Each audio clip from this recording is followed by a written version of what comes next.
While we had a very interesting day one, which was about co creating pathways to community empowerment resilient systems, people being at the center, the way for climate change in health systems, which is now front and center of most conclaves and thoughts in action, the way forward for building better surveillance and alert response systems, something that we have worked to bring out a tool for over the last 3 years.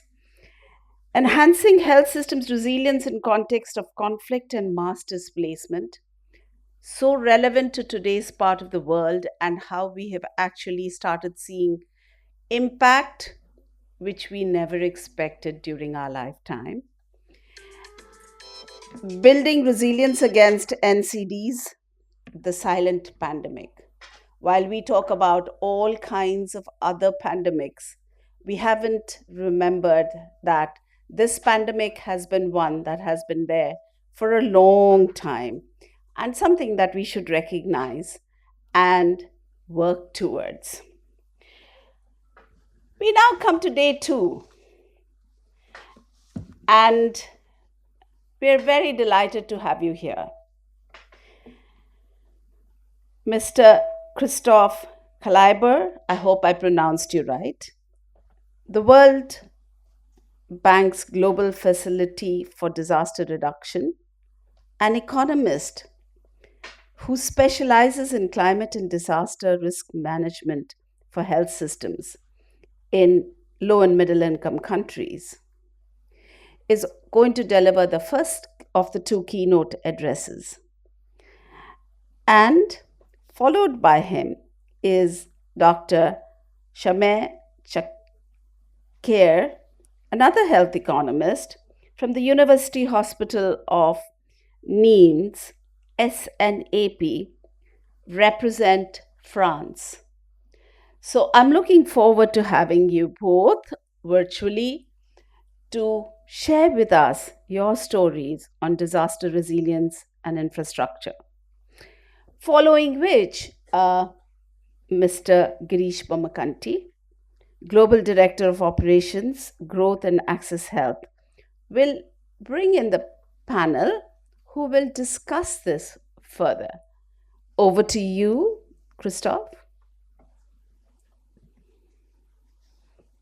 Thank you very much. It's both a pleasure and a privilege to talk this morning and to contribute to this important discussion.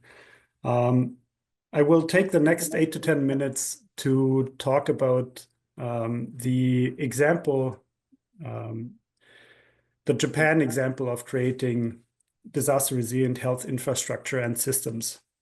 Next slide, please.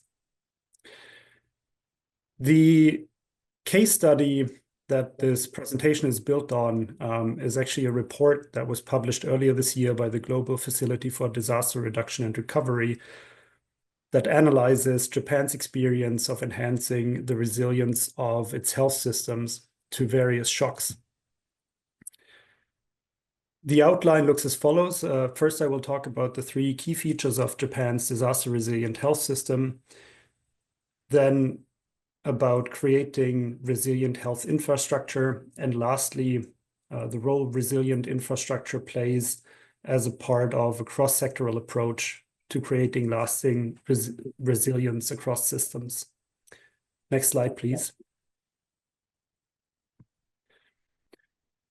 So the 3 key features of Japan's disaster resilient health systems are the National Disaster Medical System, that consists of the disaster medical assistant teams, the disaster-based hospitals, which I will talk about on the next couple of slides, an emergency medical information system that is a real-time information system used to share information between different facilities on availability of beds, staff, and medical equipment. And lastly, the aeromedical evacuation system. The second key feature are the foundation of the health system, meaning the personnel, the equipment, routine health services, and cross-sectoral coordination between the classic health system, and then supporting sectors like the care industry, logistics, and lifelines infrastructure. The third element is the continuous improvement and updating that is established through an institutionalized learning process that reflects necessary improvements for infrastructure, hazard plans, building codes and regulations, and also trainings. Next slide, please. In the context of Japan, we have different disaster impacts on health infrastructure. On the next slide, you can see the impact the Great Hanshin Awaji earthquake had in 1995, which hit the Kobe region in Japan. It caused more than 6,000 fatalities and both directly and indirectly affected health infrastructure. Most remarkably, the biggest emergency hospital at the time in the region, the Kobe City Central Citizens Hospital, was indirectly affected. It was still operational, but couldn't admit any patients in the immediate aftermath of the disaster due to a closed bridge that was an essential way to reach it. This shows that disaster resilient health infrastructure is one element for disaster resilient systems, but resilient lifelines infrastructure of essential services is another. In the aftermath of the disaster, it took multiple days to even years to restore the lifelines infrastructure in the city and the region to its pre-disaster state. In case of power and telephone lines, it took multiple days to 2 weeks, whereas for road and rail infrastructure, it took up to almost 3 years. Next slide, please. In the aftermath of this disaster, the national government of Japan passed reforms to create a more resilient and a more effective health system to make the response to similar disasters function more effectively. Next slide, please. The core element of this reform that was passed in 1996 was the legal and regulatory reforms establishing the disaster-based hospitals. By 2012, 653 disaster-based hospitals were appointed across all 47 prefectures. Today, it's more than 800, which is roughly 1 in 10 hospitals. The decision to nominate disaster-based hospitals was passed down to the prefectures that could nominate disaster-based hospitals based on their location, their structural integrity, and their hazard risk profiles. Today, the disaster-based hospitals create a network of facilities that are the first point of contact and address after a disaster to coordinate response, to accept emergency patients, and to have a flexible response to surge demands across a network of all more than 800 facilities. Next slide, please. What makes a disaster-based hospital a disaster-based hospital? It is a multitude of factors. They range from structural upgrades, such as the seismic base isolation systems that keep the building from shaking violently, to personnel trainings. Each disaster-based hospital holds a disaster medical assistant team, but also physical equipment such as generators that have to be capable for sustaining the energy demand of 60% of the hospital for up to 3 days. And also satellite phones, satellite line internet to keep the emergency medical information system running. Next slide, please. Structural upgrades to the building itself is one way of making the health facility resilient, the health building. The inside of the building is another story.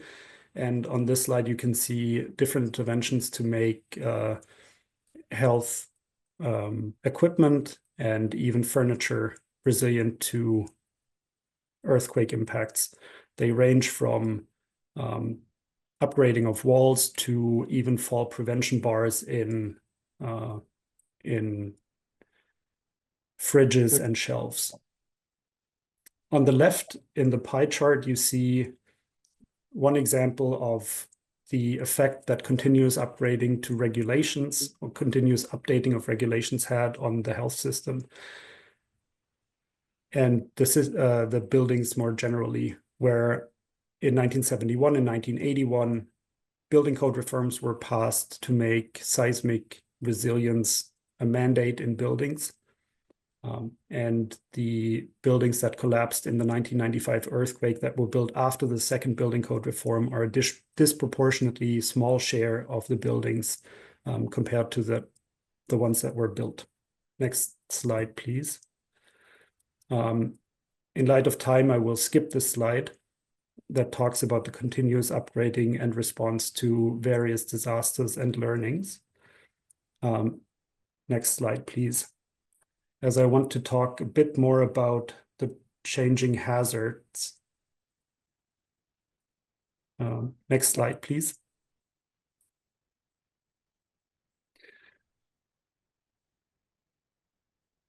In front of the background of climate change, rapid urbanization, and land use changes, Japan is also faced with a changing profile of hazards. This can be seen by the 2018 heavy rains and subsequent flooding in southwestern Japan that impacted 10 prefectures and more than 95 medical facilities. Most drastically impacted was the Mabi City Memorial Hospital that was flooded up to the ceiling of the first floor.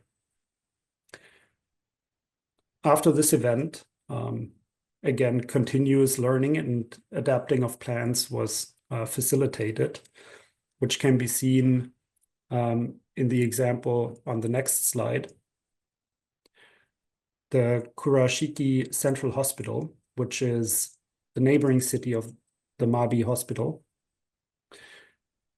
where it was found that it was built in a flood risk area. A feasibility study was conducted to explore different measures, either relocating the hospital or building flood protection mechanisms at its location. It was after the feasibility study, it was decided that building the flood protection measures at the facility was the economically more efficient version. Therefore, the hospital built a flood protection wall, included drainage pumps, and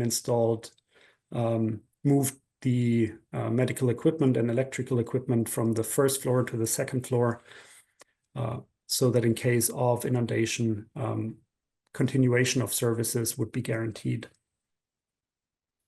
Next slide, please. This shows that the resilient infrastructure is only one part of a cross-sectoral approach and a whole systems approach in the case of Japan. Which brings me to my final slide. Next slide, please. As part of the institutional learning process and agreements between different sectoral actors, institutional business continuity plans, cooperative business continuity plans, and regional business continuity plans for disaster-based hospitals were implemented that include agreements with other sectoral actors, but also private sector actors, such as power companies, transmission companies, to designate resources in the immediate aftermath to hospitals to maintain the availability of service for the most vulnerable populations and the populations most in need.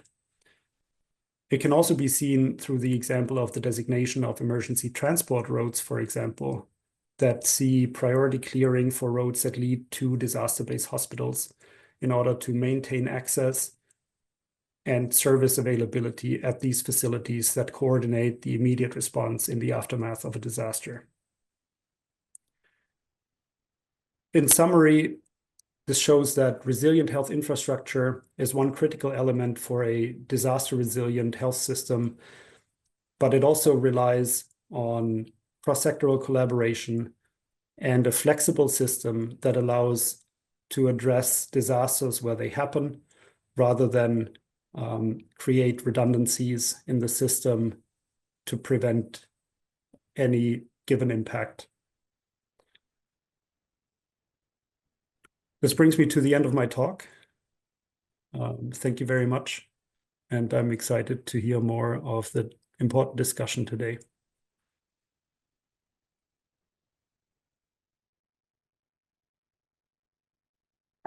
Thank you, and I'm looking forward to hearing Dr.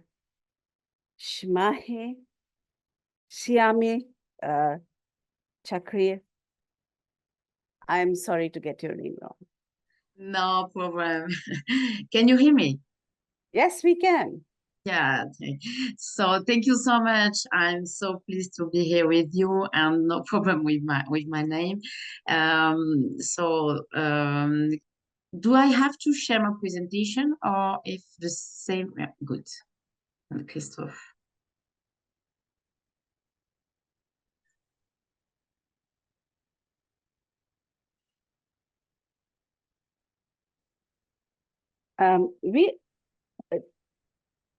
Yeah, it's already up there. Yeah, thank you so much. Yes. Good. So I think that my talk will be very complementary with the talk of Christophe, and then I also want to thank him about his talk, very interesting. So I will maybe more talk about modelization and maybe tool that we can use in order to take the best decision when it's about taking some decision about investing and financing investment in health infrastructure and health system. Next slide, please. So first of all, some words of context. Next slide, please. As I think you saw yesterday, and as we are going to saw today too, the healthcare facilities and health system are facing a lot of new extreme climatic events such as heat waves, floods, and droughts. Those three climatic events are maybe how to say, the most event that we are going to saw in Europe, at least in France. So that's why I'm going to talk more about those climatic events. We have, as all we know, direct health impacts, but today we are more going to talk about pressure on infrastructure, because as Christophe said, we know that the healthcare facilities need to adapt in order to make the whole taking of care continuous. Next slide, please.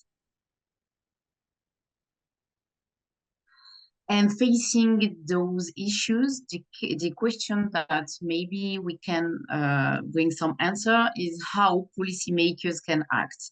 So first of all, I think that governments and policymakers can improve the resilience of infrastructure by adopting several key strategies. First of all, by proactive planning. That is to say that in the design and planning the infrastructure, we can integrate climate resilience into the design in order to taking into account future risk associated with climate change.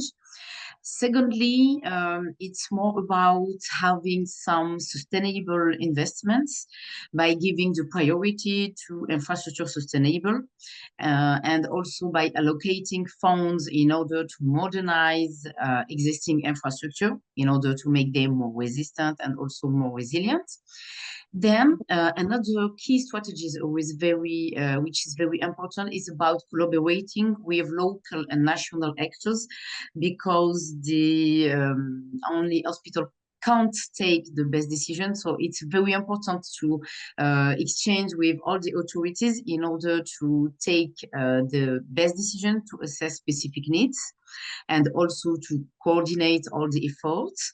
And at the end, we can also use innovative technologies in order to make smart building and to construct infrastructure capable of waste handling extreme climatic conditions. Next slide, please. And how can we help the policymaker to take the good decision? maybe we can quote here two tools. First of all, the multiple criteria decision analysis, in order to help policymakers to take the decision, because they have to face different constraints, complex constraints, and sometimes there are conflicts between different objectives. Those kind of tools are useful for this purpose, and it's the objective of my talk today. It's presenting you how those tools can be very useful. Next slide, please. So I will maybe begin quickly to present you some methodological aspects about the first tool called the MCDA, so Multi-Criteria Decision Analysis Tool. Next slide, please. So about this tool, it's a set of techniques that can be used to make decisions involving multiple criteria, as we said earlier. It's not only used in healthcare issues, we can use it in various contexts. The point is that we need to face a lot of criteria, and it make the decision hard. So that's why we are going to use this tool. Next slide, please. So in this illustration, what can we see? It's the whole processes of the MCDA tool. First of all, we have an issue. In that case, it will be the exposure to the climate risk. And so all the stakeholders in the healthcare situation here, in our case, are having some reflection about all the criteria. So first of all, we will identify all the criteria that will determine the decision. When we have all the list of the criteria, we are giving a weight of for each criteria. And then we will discuss about all the alternatives or strategies that we have to face the climate risk.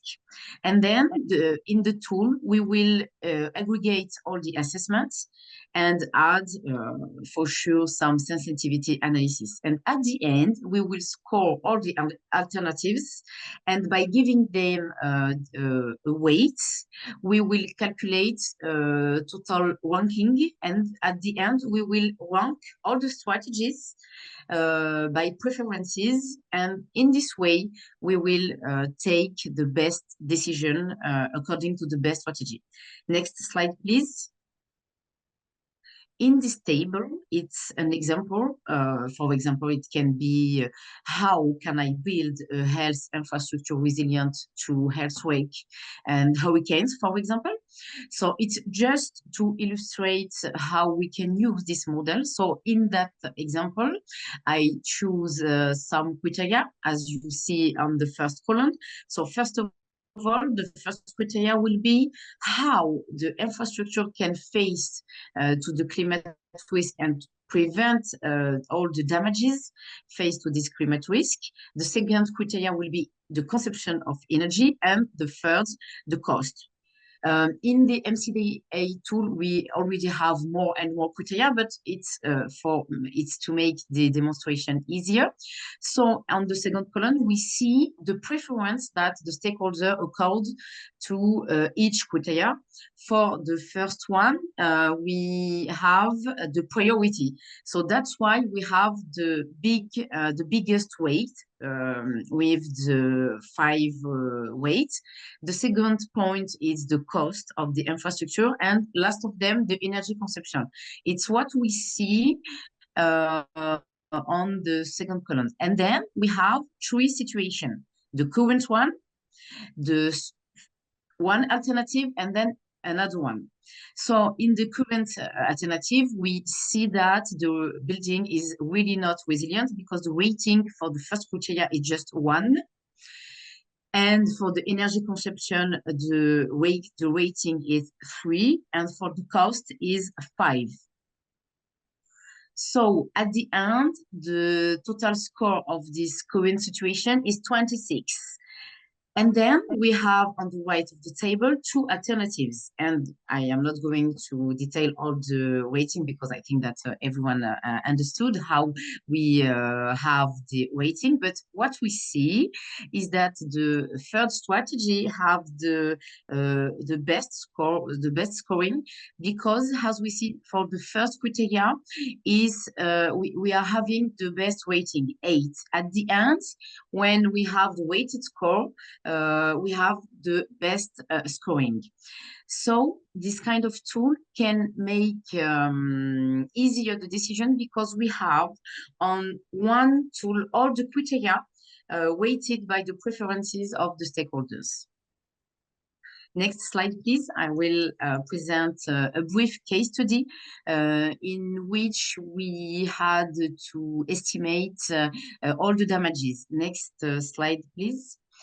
So in the south of France in November 2014, we had to face to a terrible flood. It's called the flood of the century for a river next to the hospital. As we see on the pictures, we can see that the flood arrived to an unprecedented level, very high. It was very terrible for all the population. 28% of the time was affected, and the hospital needed to suspend all the activity for safety reasons. The patient were transferred to the nearest hospital, and because the hospital cannot be still practicable because of the extreme climatic events. Next slide, please. So the objective of the economical evaluation by cost-benefit analysis was about estimating the economic impact of the damages caused by the flood at the hospital. So for that, we estimated and compared the cost of different development solutions in order to make the hospital more resilient face to the extreme climate risk. Next slide, please. So for that, as we saw for the MCDA tool, we needed to compare different strategies. First of all, the stakeholders decided to see how and what was the cost for renovate and repair work at the hospital.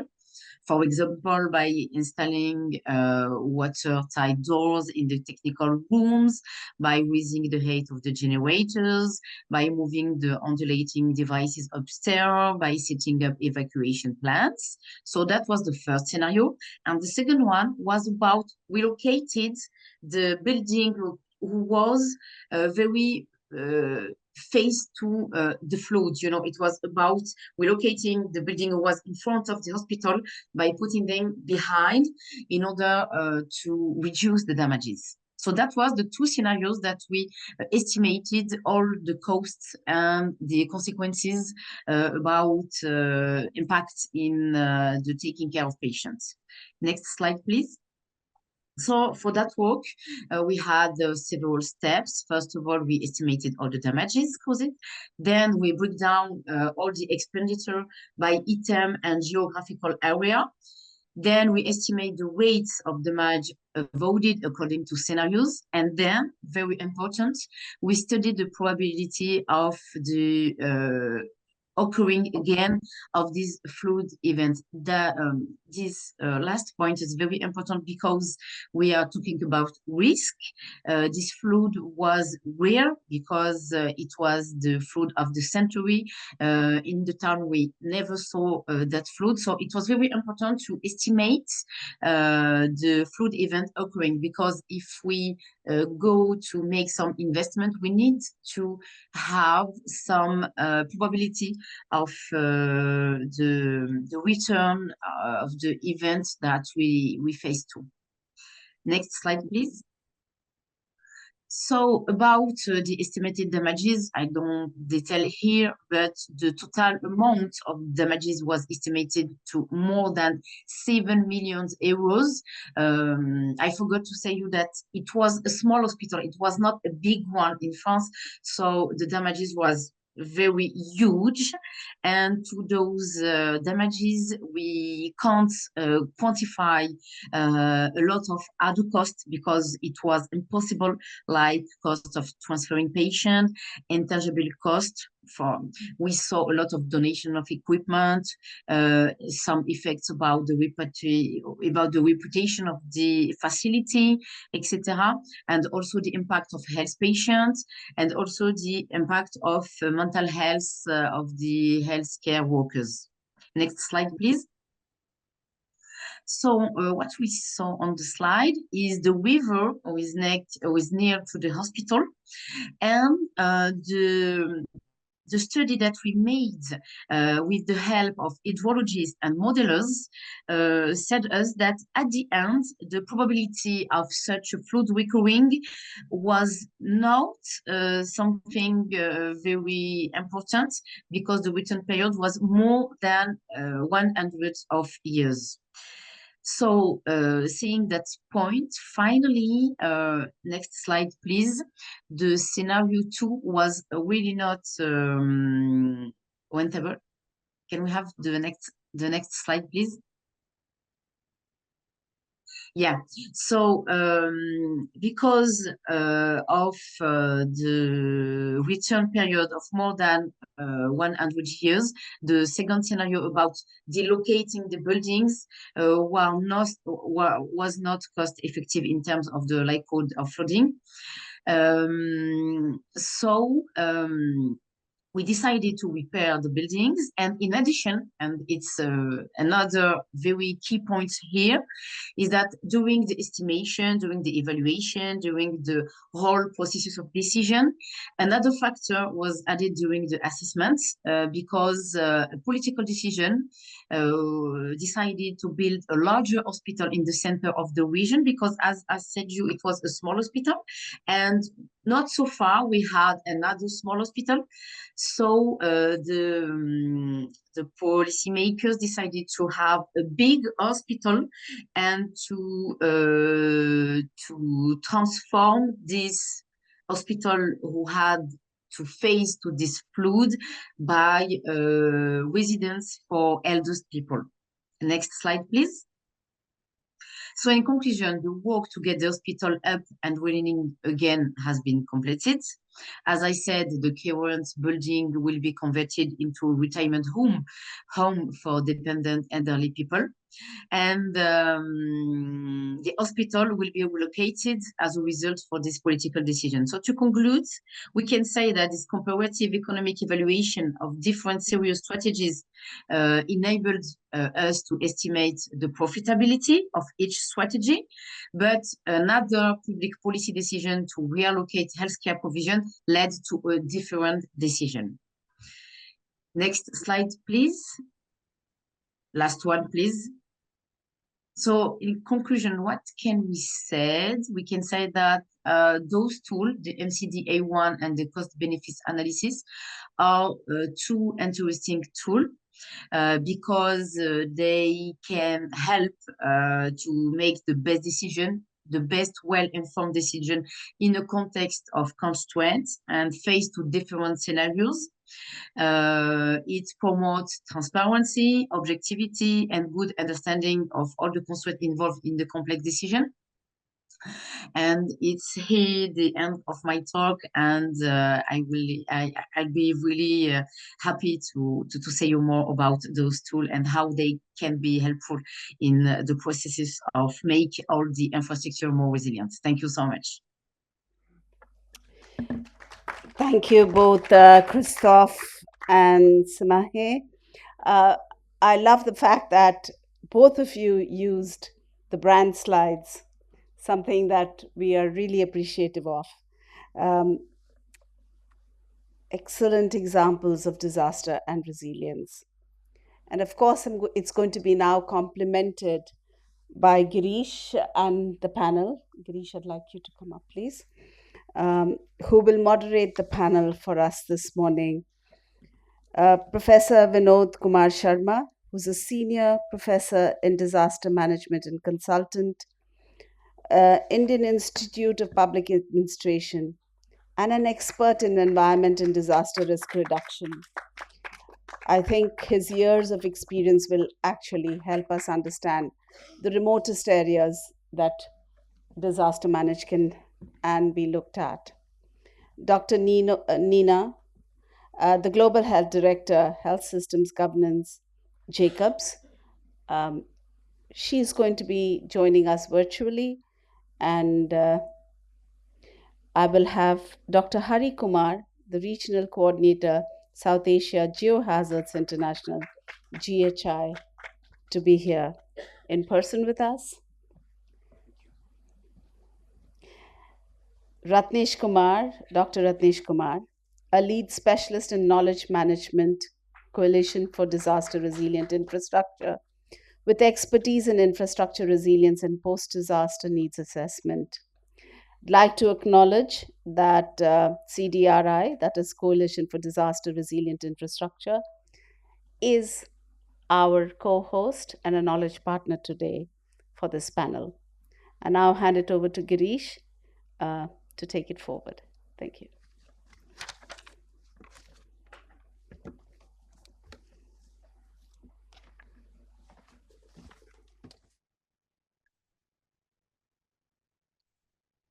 Thanks, Suma. Good morning, everyone. And thanks to all the expert panelists today who are there. And we already had 2 sessions already on this subject. What we really like to use in the next 50 minutes, we are slightly running on time, but the idea is that for us to look at the context today in terms of discussion. So we had 2 important cases of looking at Japan and also looking at impact and investments on the cost side of how really we can look at the health infrastructure today. Given that the importance of disaster resilient infrastructure, which been touched upon by my colleagues in earlier yesterday, where we had these sessions on climate and health, and also on disease surveillance, where we looked at the aspects which we go slightly beyond the normal resilient infrastructure. I think we will touch upon the other areas which are core to our discussions today. I welcome again the panelists today, and I wanted to bring the context of one of the recent reports which has come in recently, late last year actually, uh, based on how the Indian healthcare infrastructure and climate resilient. And this was a report which looked at the Indians 2,000 plus facilities which are there in India, looking at different spaces in terms of how the geographical distribution of healthcare facilities, how the flooding is happening, how cyclone is happening, and which areas. It's basically a mapping. But more importantly, as it states, basically, India is the 7th vulnerable country, and how do you really look at to mitigate these aspects, and how the facilities have significant risk. I just, in the interest of time, but wanted to give the key findings of this report, what the report really talks, and it's been sampled in Maharashtra to look at. One is that in 11% of the facilities have serious issues in terms of flooding, cyclones, and coastal districts like Raigad and Mumbai have something needs to be prioritized. And looking at the project risk by 2030, there's an extreme weather events. You have a very, very high chances of risk. And only 52% of the facilities are moderate to high in terms of adaptive capacity. So how we are able to adapt, and how immediate steps which we need to look from audit mechanisms, capacity building, and invest into infrastructure requirements, which are important from the planning perspective. So the report looked at having a checklist on healthcare facility resilient checklist, how you want to evaluate, how to make it happen. So given this report and its significance and the context of our discussion, so we would have a panel. We would really want to really look at in our discussion today around adaptation. How do we look at resilient infrastructure investments, and also for disaster preparedness? So that's the context for our discussions with our panel. I welcome Professor Vikesh Sharma to look at your side, basically at how your work in Sikkim in as part of disaster preparedness, and your experience. If you can share your thoughts around it.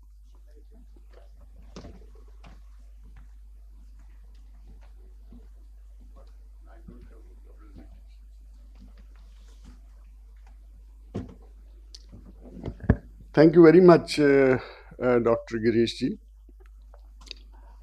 and good morning to all of you.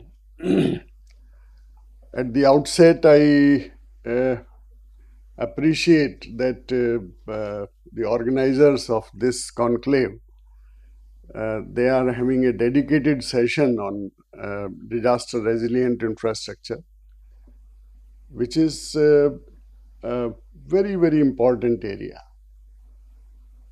And India's vulnerability is known to everybody. You know, we are vulnerable for everything. You name the disaster, we are vulnerable. And climate change has added things, you know, and there are reports. Dr. Girish, in one slide, you know, emphasize how vulnerable we are. And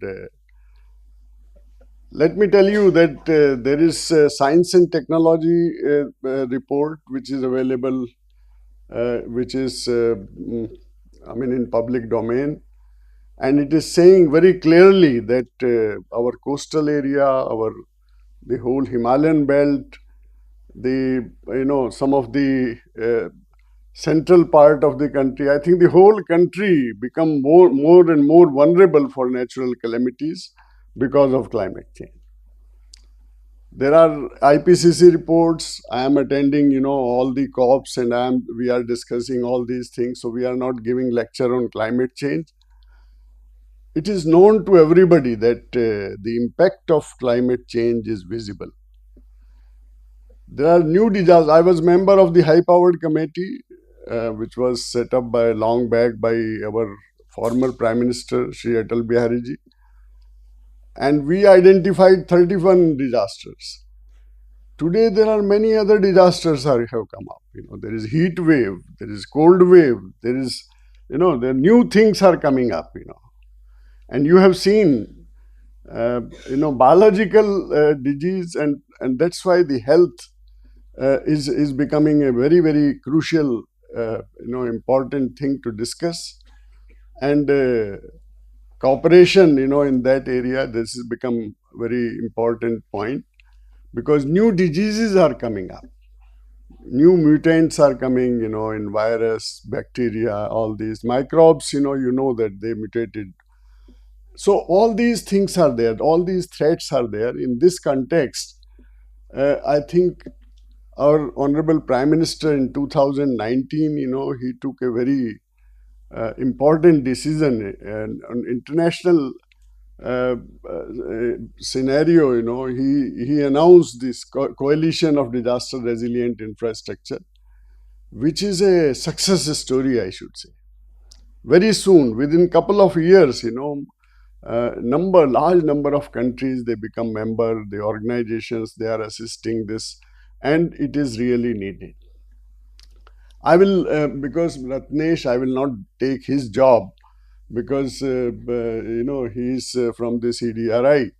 I will just tell you about Sikkim. I became Vice Chairman of Sikkim State Disaster Management Authority in 2011 after the earthquake in 2012. And in the first discussion with the Honorable Chief Minister, we discussed one thing.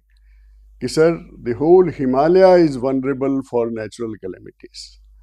Earthquake, landslide, avalanches, and all these things will be there. I think in case the State Disaster Management Authority take a decision that now whatever we construct, it may be a small house in a village, or it may be secretariat, you know, in Gangtok, that will be earthquake resistant.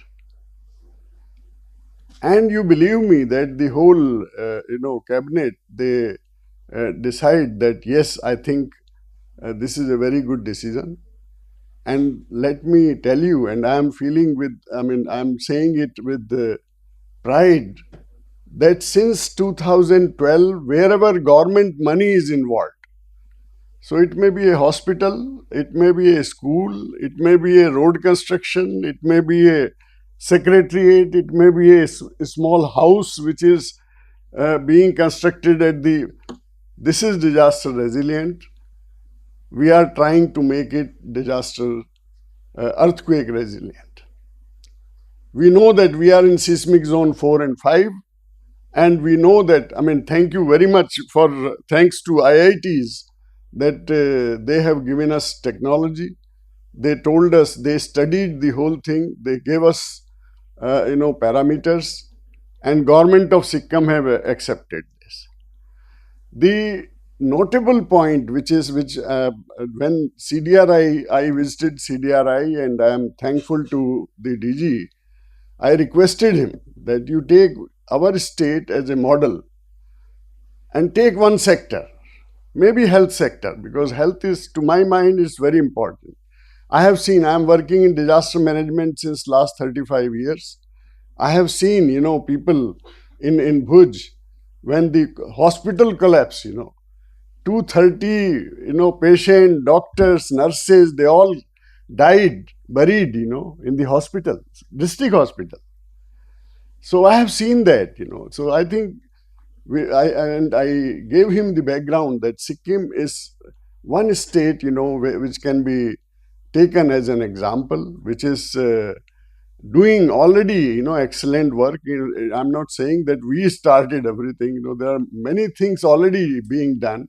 It's the first organic state of the country. This is environment friendly. The consciousness about environment is very high in comparison to any other state.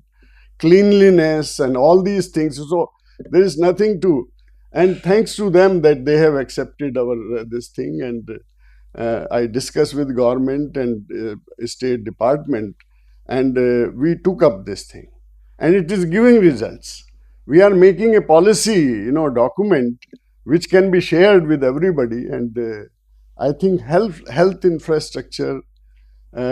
Every pillar, as far as resilience is concerned, as far as adaptation is concerned, I'm not saying that this is the only area, but you will have to start from somewhere. And I think when there is resource crunch, we are not saying we are a very rich country, we are not saying we are a rich state, we have lots of constraints, but even in those constraints, we can work, and we can have both the things, structural, non-structurals, and I think we are working on both the sides. I'm very happy that CDRI is very happy with the type of collaboration they are getting with the state government, the type of cooperation they are getting with the doctors, the type of cooperation which they are getting from the other department, because they are also seeing that how this, and definitely after some time, other sectors will also take lesson from it, and we will go towards disaster resilience. So I think the resilience is the priority nowadays, This is not a luxury. You can't afford spending people's money, taxpayers' money, and then,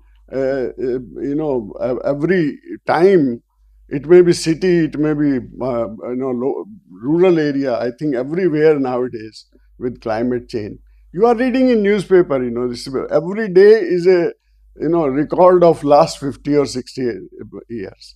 So I think the change is visible. Adaptation measures are being taken, but at local level.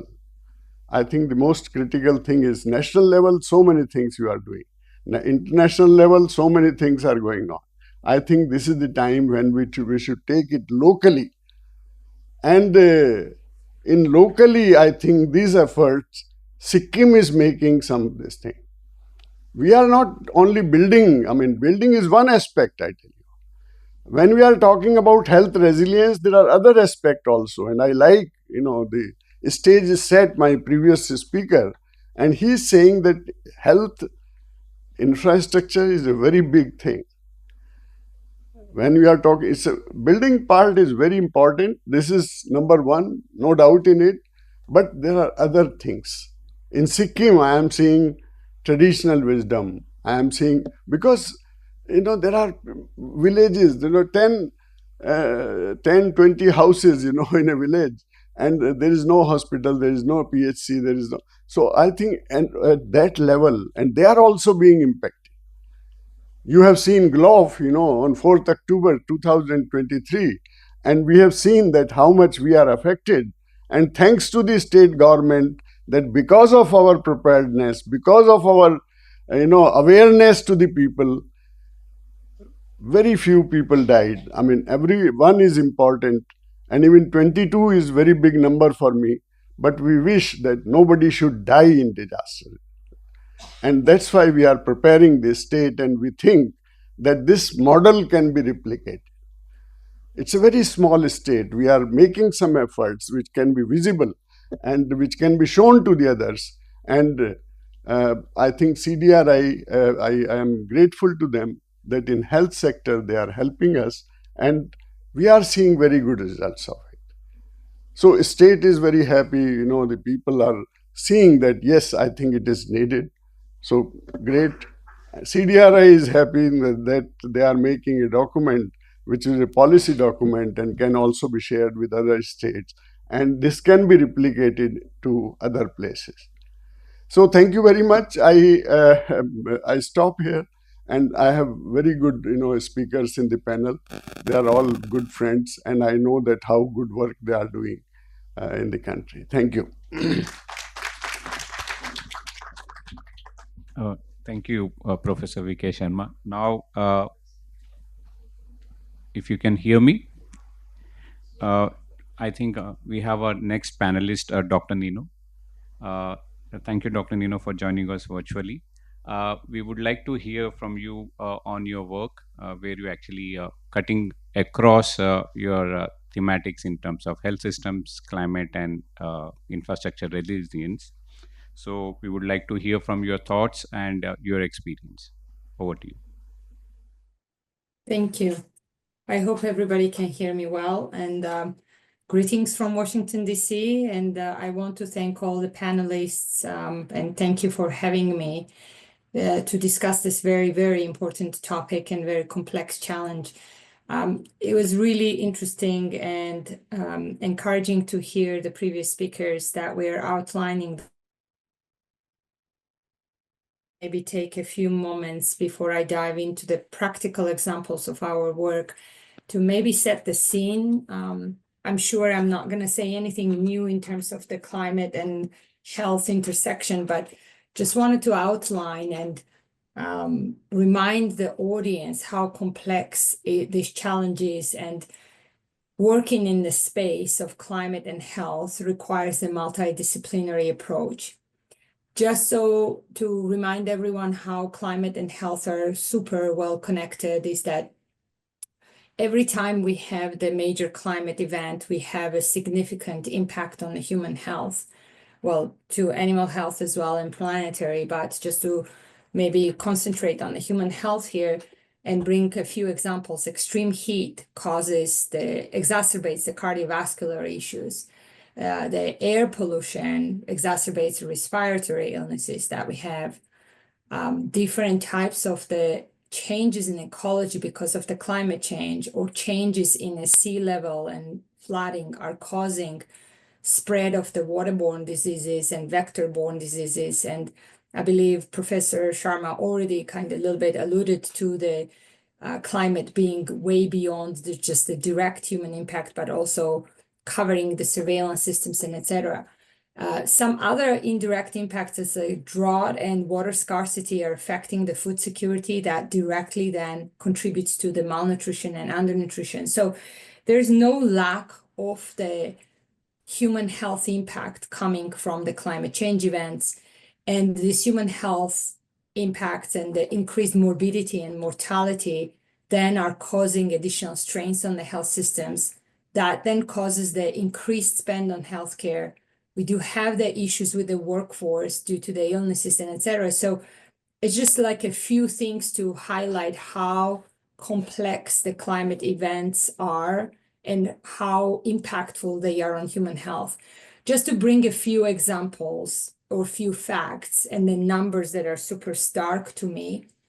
Currently, there are 3.6 billion people living in vulnerable areas, vulnerable to climate change, and that's huge. There are 250,000 additional deaths, unnecessary deaths, that are linked to the climate change related events and the ripple effect. And those deaths are linked to undernutrition, malaria, diarrhea, heat stresses, and etc. And all of that will lead us to $4 billion in direct damage to cost to health by 2030. All of these numbers are, by the way, coming from World Health Organization. And just to even exacerbate, only 2% of the climate funding goes to the health sector. Just a plug there. I also wanted to say one thing, and Professor Sharma, you mentioned vulnerability of India. The most vulnerable parts for the climate change events are located in the global south. And unfortunately, and breaks my heart to say that there are 15 times higher deaths in those vulnerable regions related to the climate change. However, while we talk about the climate change and how climate change strains the resilience or the flexibility of the health systems and how this impacts then the human health, I also want to talk about the paradox that's happening in the health sector. And the paradox is that the hospital sector itself and its infrastructure and its ecosystem is a major contributor to the climate change. In fact, if the global health sector was a country, it would be the 5th largest carbon emitter. And currently, global health sector with its infrastructure contributes to 4.5% of greenhouse gas emissions.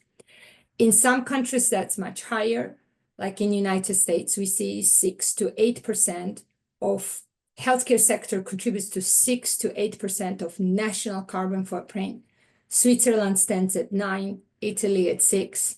I believe Australia is at 6 as well. And somebody will ask, like, why healthcare sector is such a high contributor? Because we all know that greenhouse gas emission, when you talk about it, there are 3 different scopes that measure the carbon emission. And in my practice, in my team's practice, when we work with the hospital sector for them to reduce their greenhouse gas emission, they most of the times work on the scope 1 that comes directly by managing the company, like the hospital facilities and infrastructure, as well as the fleet or ambulances that the hospital might own. But the biggest challenge is to tackle the scope 2 and scope 3 emissions, which unfortunately come from the vast supply chain that the hospital sector relies on to provide the healthcare services to their patients. So this is a really, really complex issue that we try to tackle, try to simplify in my team space. And I wanted to mention that we, in order to sort of simplify this challenge or how to approach it, we've created the 8 core competency model for evaluating the health system's resilience. And that's not only on the infrastructure, but evaluating the policy frameworks, the multi-sectoral coordination, health infrastructure, logistics, looking into the business continuity of these hospitals, all the way down to the healthcare worker trainings. And we created this model based on a lot of best practices that are published out there, different schools of thoughts. But we've seen in our practice the confusion amongst the healthcare stakeholders. There's so many things, so many tools, so many measurement models that sometimes people are, the healthcare owners and the facility owners are a little bit not sure which model to apply and how to move forward. I'm very proud to say that our core competencies and the solution book that we've created sort of provides the blueprint for the healthcare owners, policymakers, or decision makers, and allows them to choose from the different options that are applicable to their current scenario. And now I was asked also to maybe bring a few examples of the practical solutions or practical project that we've had in our work. I wanted to mention the island nation Kiribati. We helped them to design their master plans for the climate resilience at 2 different hospitals that they have on that island. That resulted them to be able to mitigate the potential impacts from the sea level rise, from the drought, and it also helped them to reduce energy demand without unnecessary reliance on the complex HVAC systems. And as you can imagine, as an island nation, that they are extremely vulnerable to the floods and the climate events. And currently in Indonesia, we're helping them to build their health systems we are helping them to strengthen their capabilities by training their human health resources and helping them to understand the climate impacts and the events, helping them to validate equipment, helping them to improve their facilities so they are more resilient and capable to responding to adverse health impacts of climate change. Currently, we are also wrapping up the project in United Kingdom, where we are helping the country and devolved administrations to build their disease surveillance systems. So Professor Sharma actually mentioned that surveillance systems, and a couple of speakers previously to me, that the disease surveillance systems are also helping us to sort of tackle, predict and forecast and tackle then afterwards the disease spread that comes with the climate events. So we are helping the country to build the One Health across-disciplinary, multidisciplinary approach surveillance system that helps them to forecast those diseases. Last but not least, I'm very proud of this project. In Scotland, we helped to define the net zero roadmaps for 12 different health boards and their hospital systems for them to achieve the net zero greenhouse gas emissions by 2040, resulting in more resilient and climate adaptive health systems. In short, and I'm conscious of time, I want to conclude my little speech here by saying that in my practice, I've seen a lot of confusion in this climate and health space. There are lots of different tools. There's a lot of anxiety about like, how do we apply these tools and best practices? And I think that we are in need of having simplified approaches and the blueprints that then can be tailored to the local environment and local needs. So that will be my contribution to the panel, and thank you for having me. Thank you, Dr. Nino, for your thoughts on carbon footprint and net zero emissions. Thank you so much. I'll move to our next panelist, Dr. Hari Kumar, who have significant experience in examples in Nepal and other countries, and also his experience around how to adopt some of the learnings to make it happen. Over to you, Dr. Hari. Thank you so much. Good morning. I'm taking a cue from Dr. Reddy here. Good morning. Yes, we missed that yesterday. I mean, I felt so miserable after just sitting and watching Dr. Reddy say good morning to all of us and not responding back.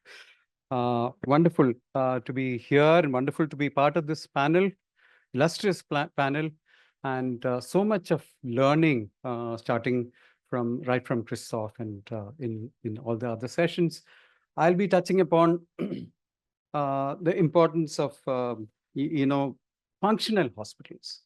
Normally, when we talk about resilient health infrastructure, we almost always consider that a safe hospital building translates to resilient infrastructure. But it takes much more, as Christoph has shown, it takes much more than a safe building to help us serve the community in the times of disasters. So I'll just quickly move my slides. I hope it's moving. Yes. Why functionality matters for communities. Safe health facilities, safe buildings protect who is inside them. Safe health facilities protect everyone who's inside the hospital. But a functional hospital protects the community. Not only protects everyone inside the hospital, which also helps save the community. It reduces losses of life and limb. Professor Sharma mentioned about the Bhuj hospital in the Gujarat earthquake. 13,905 is the official death toll in Bhuj. If the Bhuj hospital, which was the only major hospital in that big district, had been functional, maybe that would have been less by 50, 100. That is what functionality of hospitals can do. So it reduces long-term health impacts for people as well. And also a safe and functional hospital can perform as the hub for response, relief, and recovery. So a functional hospital is indeed very, very important. Look at this hospital, which is supposedly safe. You can see the picture. This is from the Chile earthquake. No structural damage. The building is fine. Do you think you can take in patients here? False ceilings have come down. The fire sprinklers actually got knocked off because of the false interaction with the false ceiling. So in fact, the hospital got flooded as well, I mean, after the earthquake. So safe hospital, safe building is really not enough. Do you think, this is part of the hospital, do you think emergency services can go on in this hospital? Safety is more than, functionality is much more than safety. This seems to be a safe hospital. Useful for the community? Hardly. Again, the mention by Christoph of that bridge serving that hospital, I mean, got cut off. It's very, very important. When we look at functional hospitals, we need to look at it as a complex institution. Many aspects have to work together for a hospital to remain functional rather than safe. And what are these components of a functional hospital? Some of the components I can mention, of course, building safe, very important. It has to be safe. There is no, reducing the importance of safe buildings. But in this also, I need to talk about, are all hospital buildings equally important? The Safdarjung Hospital in Delhi has about 52 buildings. Do you think all 52 are critical? Some are more critical than the other.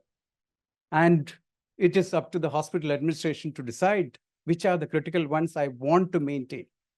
Put your eggs in those baskets and protect those baskets. So buildings have to be safe. The next one is staff have to be safe and prepared. They need to know what all can happen. And if X happens, how do we respond? How do we manage this emergency and still cater to the large number of mass casualties coming in to our hospital? Medical equipment needs to be functional. You have an earthquake, and if the X-ray machine is the first one to fall down, you're not going to be looking at many broken bones and crush injuries. You need your medical equipment to be functional. And for medical equipment to be functional, it is dependent on the utility services, your power supply, your water supply, your med gases. These have to be functional for a hospital to be functional.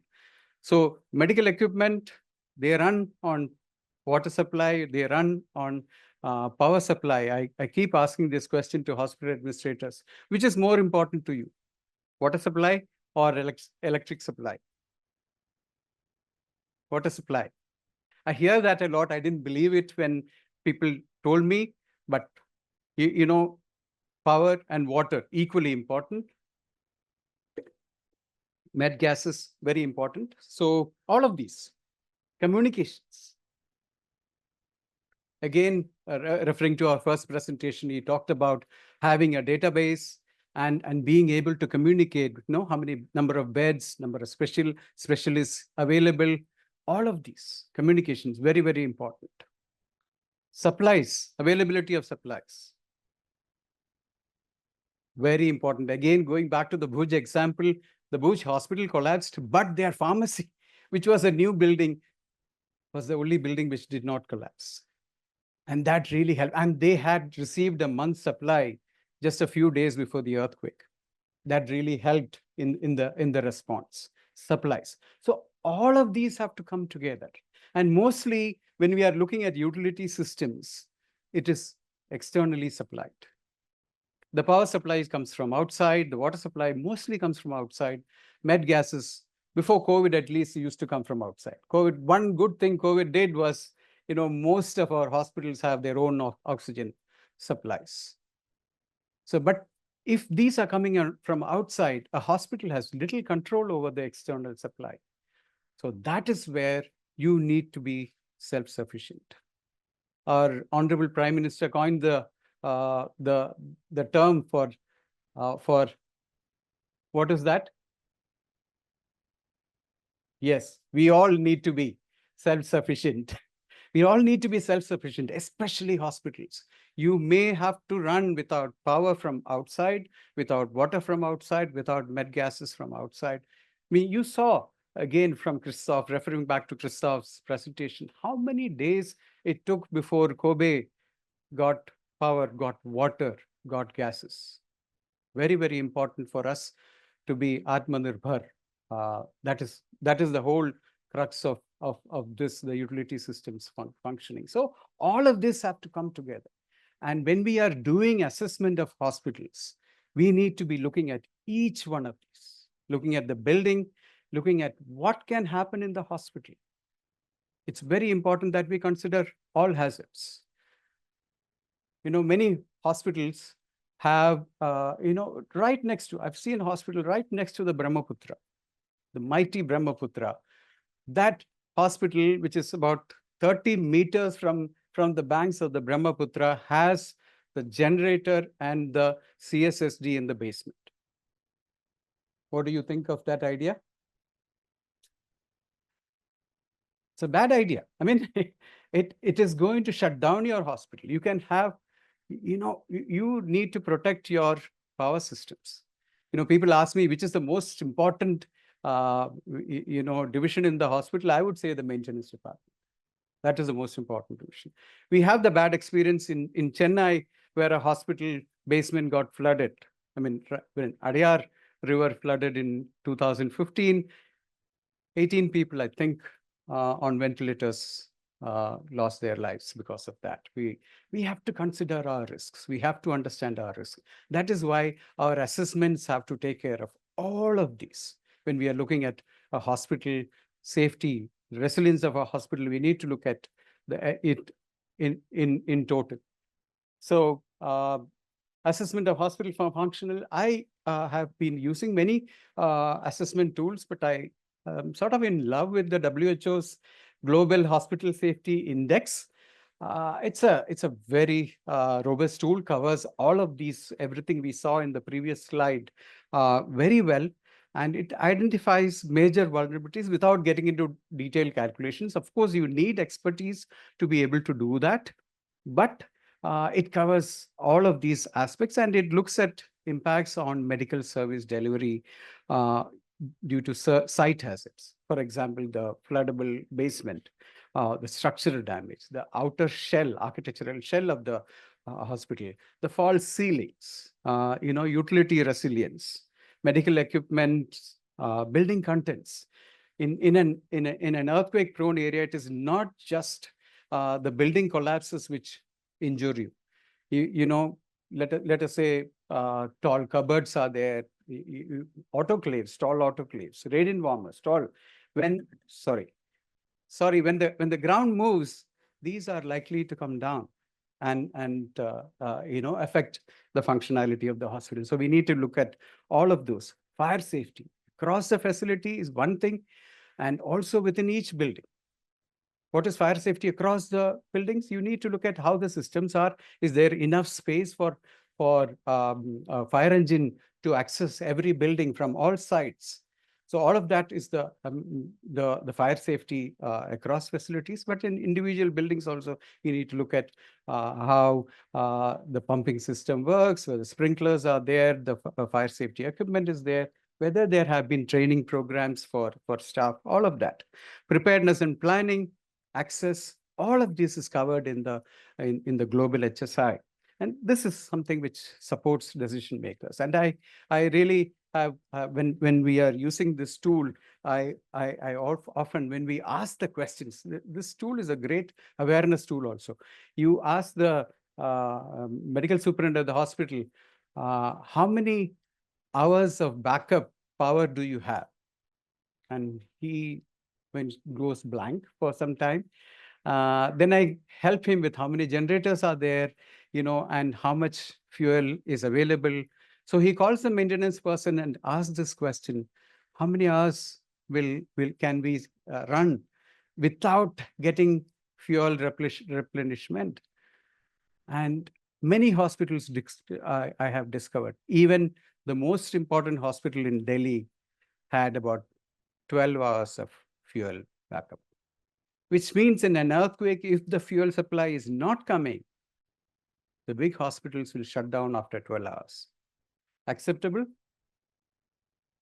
But when we ask the question, that is when the medical superintendents and the decision makers start thinking. And that is how, these assessments have also got to be helping them, decision makers, take decisions. I'm just showing you a report, just a few points from a report of a hospital in Nepal.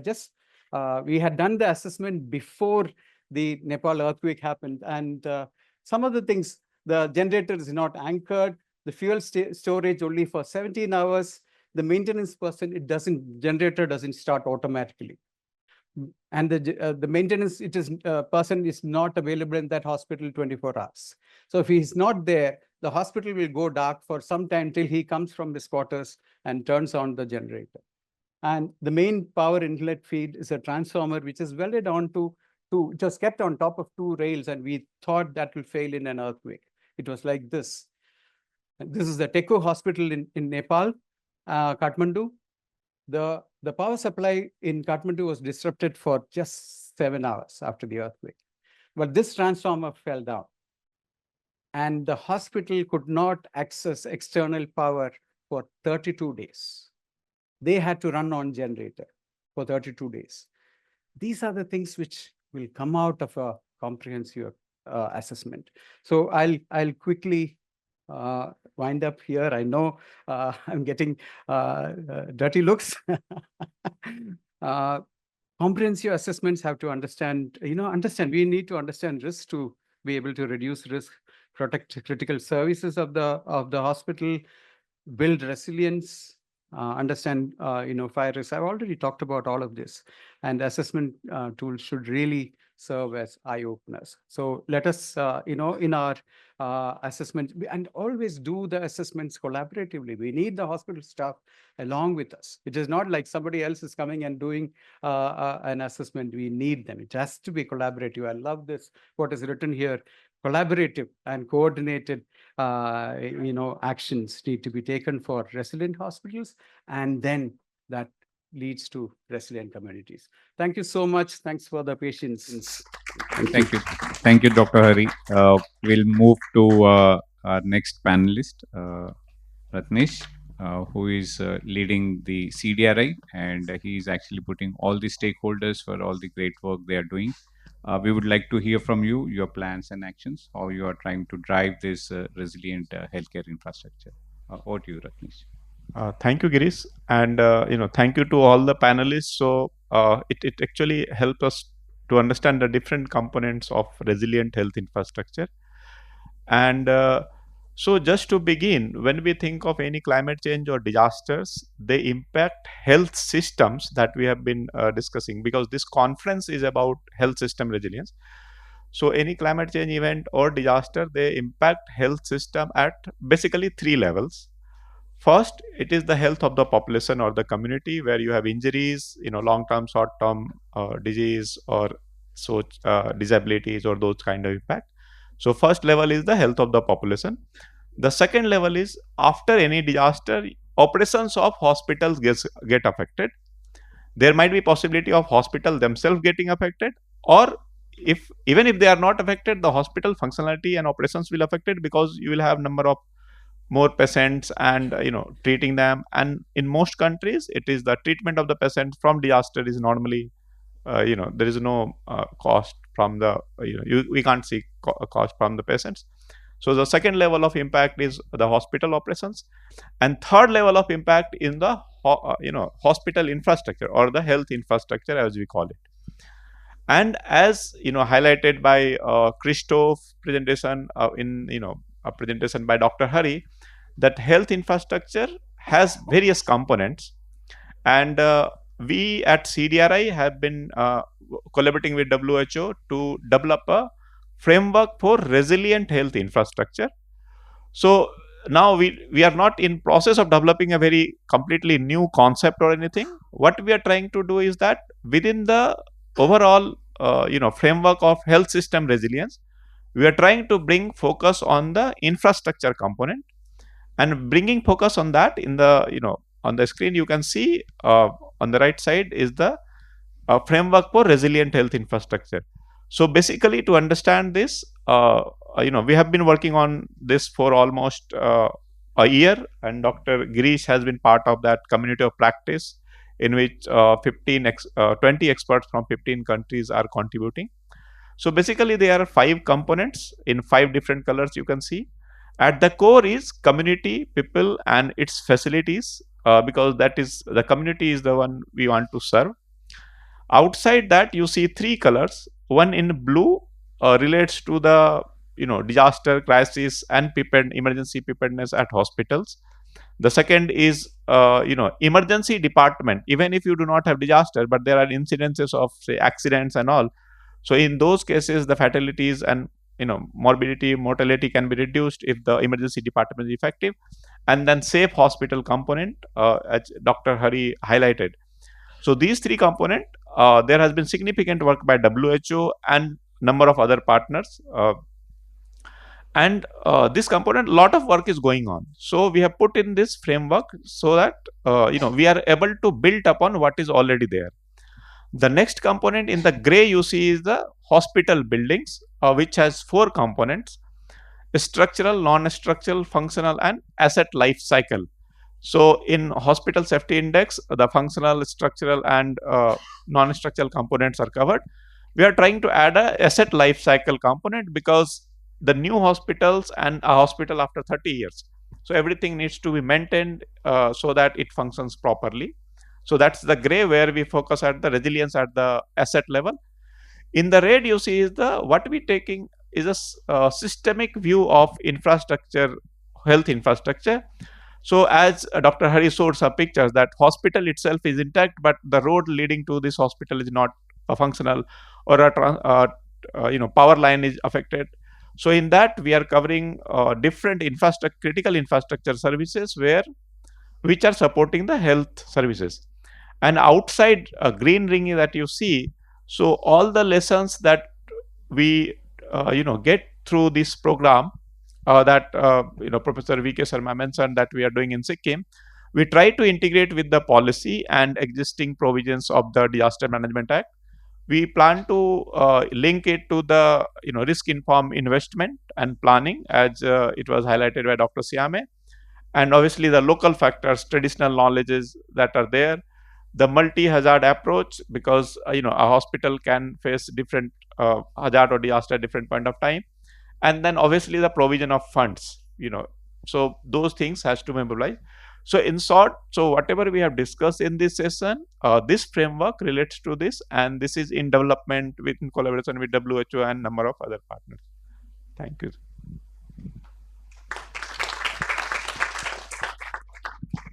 Thank you, Dr. Ratnesh. Maybe we'll have discussions in the panel. So I'll just open the discussions for the panel, looking at what we were discussing. Maybe to Christoph, I have a question, and then we can follow with our other panelists. Is how, based on the experience in Japan, you looked at the flexibility in disaster response. What's been your thoughts on that? Over to you, Christoph. Thank you so much. Yes, indeed. One of the key elements of the Japanese disaster response is flexibility instead of redundancy, meaning having systems in place where different actors in different sectors through planning and joint exercises and continuous updating and evaluation of disaster experiences, create a system that is flexible in moving resources to where it is most needed. One of the examples is the DMAT system, the Disaster Medical Assistant Teams, that are decentralized, located at every disaster-based hospital, and are flown into wherever a disaster happens to provide relief on the ground, which requires a lot of coordination between not only within a prefecture, but also between prefectures. It requires resource sharing, and it requires a very keen sense of coordination, which is enabled through a systematic approach. But ultimately, it leads to a resource efficient response to disasters that allows to not build up costly and not just financially costly, but going back to Dr. Nino's aspect of carbon cost of health infrastructure, any sort of build up health infrastructure and system redundancy is also a cost in that regard, that can pollute and contribute to sort of subsequent hazards. So that is sort of the importance of flexibility within the system. Yeah, thanks, Christoph. But if Professor Sharmaji, if you want to see from your experience in Sikkim and across other places, how this flexibility in disaster response, what would be your thoughts? How you think should be there? Actually, in response, I was actually chief of peer program, chief of party for peer program. This was a program for South Asia on emergency response. And we gave training in 3 areas: medical first responders course, CSSR, and our all, NDRF people, they are trained, in that. Then the hospital preparedness. There was a one course, which was developed by Johns Hopkins University, and hospital preparedness, I think that helped us a lot. After this earthquake, actually, we gave this training to in the state that, how simple, processes can make difference, in the response.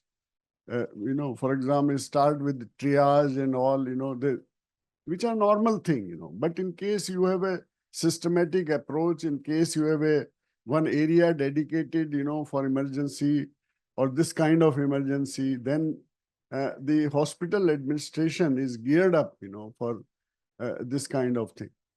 I mean, Sikkim is different because we have less population.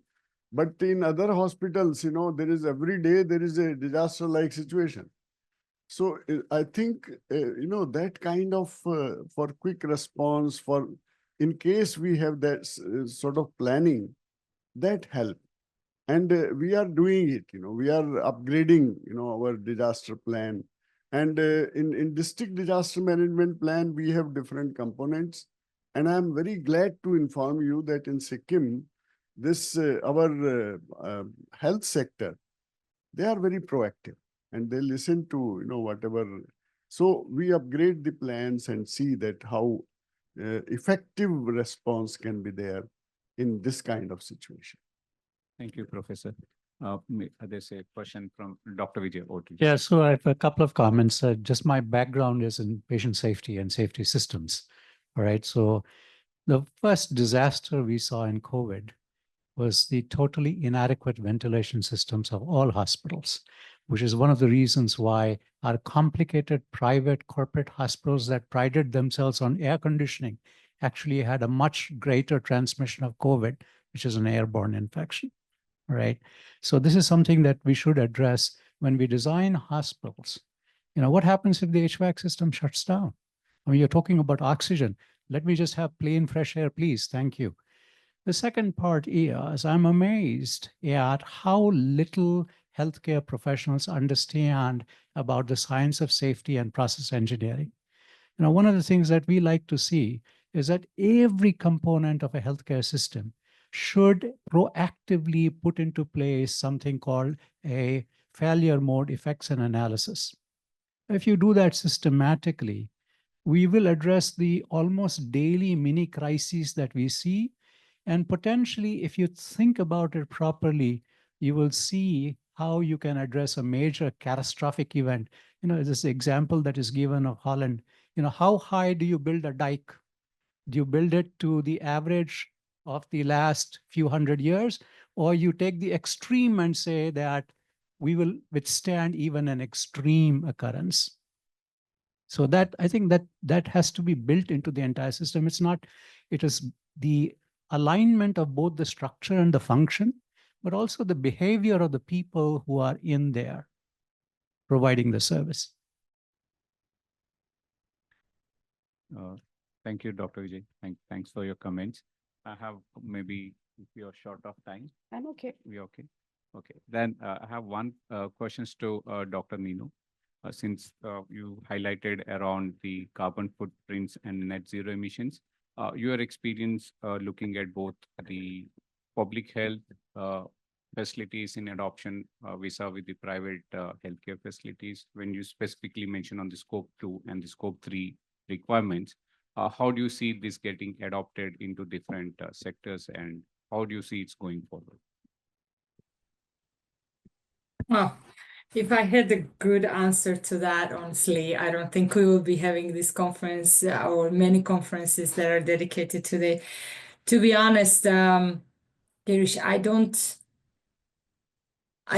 there are lots of changes and lots of good, as I said, the tools and the approaches. How do you tackle the scope 2 and 3 emissions in the health space? I see that more in developed countries, unfortunately, for them adopting some of the changes to their carbon footprint. And maybe it's actually fair because, to be honest, developed countries are the major contributors to the carbon footprint. So maybe they need to be the first one. I wish I could see that a little bit more widespread in all the healthcare spaces, countries, both private and public sectors adapting to those. It's a tough challenge because there's a lack of data, Girish, that in order to tackle some kind of scope, you need to have data coming from this massive supply chain that healthcare sector requires.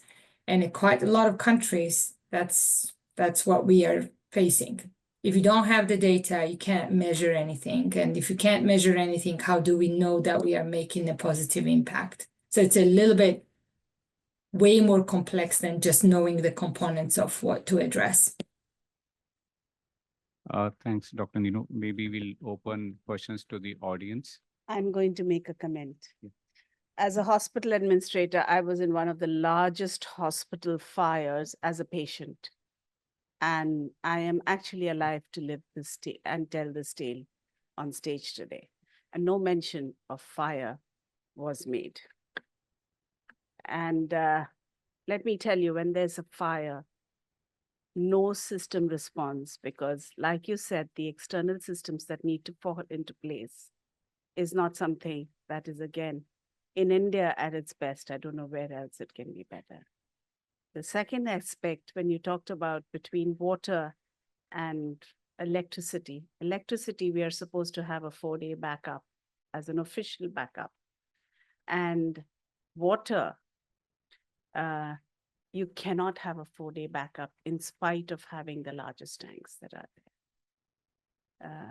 there, because of the infection control, etc.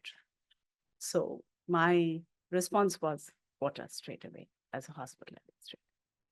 So just my comments. Thank you. I think an audience, yeah.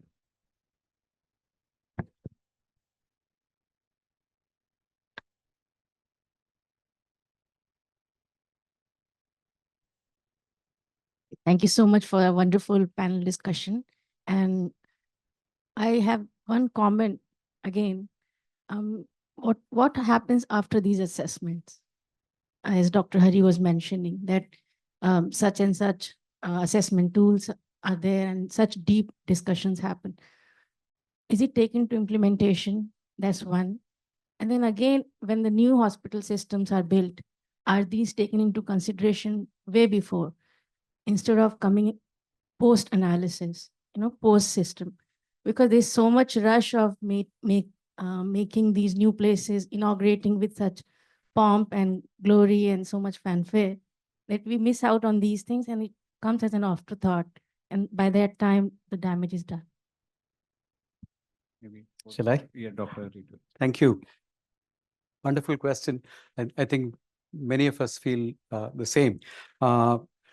Before I answer your question, I'd like to just take it up what you mentioned about water. During the assessments, we advise, I mean, that is the WHO global standard, that the number of water in storage is equivalent to at least 3 days of supply. And what they say by 3 days is 300 liters of water per bed per day. Into number of days, it has to be in storage. You can say I have a bore well, I have that, but all of these can fail. So in storage, and we try to maintain that. We try to advise hospitals to maintain that. But all water is not the same. In some departments, you need different levels of purity of water, and all that is up to the hospital administrators to decide. To your question about one thing was about what happens after the assessments. Ideally, and in some places, only in some places, not everywhere, because the report following these assessments have short-term, medium-term, and long-term actions to be taken. So in certain places like Bhutan, the hospital forms what is called a risk reduction plan. And actually, I have revisited hospitals, and they have been ticking those boxes. They have done what is required in the short term. Sometimes they have done more. So that happens, but many places it is a report which is presented, and you go back after 2 years and you ask them what has been done, and people have changed. The medical superintendent, who was very, very interested during the assessment, has been transferred, and that is the end of it, unfortunately. And unfortunately, many of these are person dependent. You need somebody who is really, really motivated to take it forward. That is one. I'm sorry, I'm forgetting the second question. What was that? New hospitals. Absolutely. Absolutely, we have to take these lessons in the new hospitals. And I don't see that happening. I don't see that happening in spite of, all of you can refer to the NDMA's hospital safety guideline. That is the only document which says you have to go beyond the code when you are looking at hospitals. It's strange that our own National Disaster Management Authority, stuck its neck out and said that you have to go beyond the code. Your code is not enough. Our IS codes are very good. And in Gujarat, during the earthquake, no building which was designed as per the IS code collapsed. None. No CPWD building collapsed in Gujarat. Not one. That is good. But in hospital, you're not looking at preventing collapse. You are looking at functionality. And that is where you need to go beyond the code. So, my friend, this is such a wonderful question. It has not really been, the NDMA guidelines are there, but I don't know how much states have taken it very seriously when we are designing new facilities. Like I said, some countries are different. even there, I mean, I've been working in Nepal also. So we did the assessment of that hospital. I'll just quickly, the hospital before the earthquake. And the government of Nepal got back to us and asked us to redo the assessment of these hospitals after the earthquake to validate the findings from the previous assessment. Now you have a real earthquake, come back and look at it. And then they actually customized this tool. This is a global tool which was customized for Nepal. Nepal is one of the two countries, Myanmar is another, which have customized it for themselves for use for future. So it depends on varies from place to place, as I would say. But excellent, thank you. Sorry. And just 30 seconds addition to that. So on ma'am, your point about fire safety. So working with Sikkim government, we are developing a detailed disaster management plan for the hospital. And there is the STNM hospital is the largest 1100 bedded. So there we have added a separate chapter on the fire safety management. And the first line of this chapter says, you will not be able to refer to this chapter in the event of fire, because fire can spread within 20 seconds. So it's about building preparedness. So that is one. Second point on the implementation side, and Sir is here. So through the process, we have engaged almost 12 departments of the state. And in design of the program, implementation, writing the implementation, the policy recommendations we are drafting. And there we are trying to highlight that some of the things that can be implemented. And in STNM, during our discussion, it was highlighted that fire officer was not there. And now in 6 months back, they sanctioned a fire officer position in hospital. Fire audit has been done. And then now they are implementing. So obviously, as the process goes, it might take time, but it takes. And we are at CDRI working with all the stakeholders for that. Thank you. Yeah, I think we are running out of time. So I think thanks to all our panelists and all our panelists, especially virtually, who are far away, woke up in the morning for all of us. Thanks very much. And thanks to the wonderful audience. Thank you.